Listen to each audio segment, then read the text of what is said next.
the car accident, Ethan Jones used his body as a shield, protecting me so that I could walk away unscathed. However, when he finally woke up, his memory was frozen at 18 years old. Back when Millie Brown was his girlfriend, Ethan's friends advised me to let go and fulfill their love story instead. They said that only by Millie's side would Ethan, the model student everyone admired, step down from his pedestal and live a life. Apparently, I, the obedient, well-behaved girl, made his life dull and lifeless. What no one knew was that amid the buzzing cicadas of summer, that well-behaved girl had fallen for him, year after year, never once wavering. So I waited foolishly for Ethan to remember me, until 3 years later, when I was diagnosed with cancer.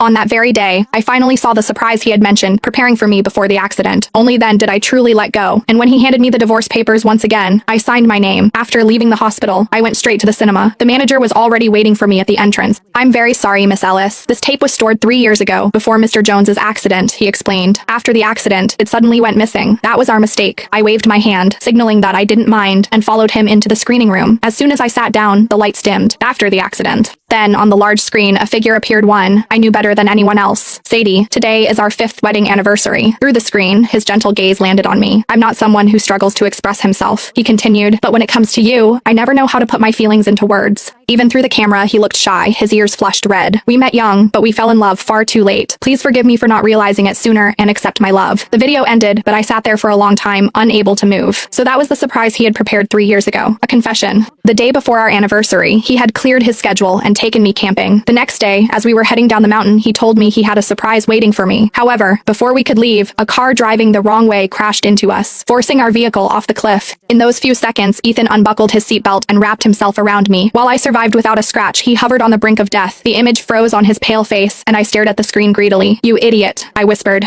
"Of course, I know you love me." Because long before he loved me, I had loved him for a very, very long time. When the lights finally came back on, I was pulled out of my memories. As I stepped out of the screening room, I ran into James Harold, one of Ethan's friends. My good mood vanished instantly. "Miss Ellis," he greeted me politely. I returned the greeting and immediately turned to leave, but he called after me. "Miss Ellis, if you truly want what's best for Ethan, then let him go. Let him be with Millie." I had heard those words so many times over the past 3 years that I was sick of them. Why should I be the one to make things easier? What gave anyone the right to judge my relationship with Ethan? Fortunately, the manager hurried over and broke the tense atmosphere. "Miss Ellis, this is the original tape. It would be best if you kept it yourself." I took the bag and walked away, not hearing the conversation that followed between James and the manager. By the time I got home, it was evening, and Ethan was waiting for me in the living room. I knew another divorce paper was coming. Out of habit, I was about to refuse, but suddenly, I stopped. A man from the video slowly overlapped with the man standing in front of me. I lifted my head and met his eyes, the questions slipping out before I could stop myself. "Ethan, if I sign the divorce papers, will you be happy?" Ethan clearly hadn't expected my sudden